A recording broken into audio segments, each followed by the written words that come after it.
והם השתוללו אצלנו בקיבוץ, אותי חטפו, השכיבו אותי על אופנוע, על הצד, וכל הזמן, וטסו איתי בשדות החרושים לכיוון חיר וחזק. הם פוצצו את הגדר, שבנו גדר אלקטרונית מיוחדת, ב$2.5 מיליארד, והיא לא עזרה כלום. כשהגענו לשם, הם קודם כל אמרו לנו שהם אנשים שמאמינים בקוראן, והם לא יעשו לנו רע, הם יקבלו לנו את אותם התנאים שיש להם בתוך המערכות.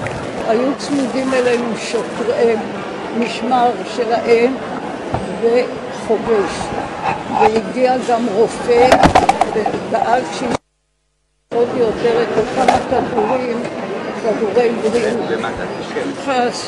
שכבנו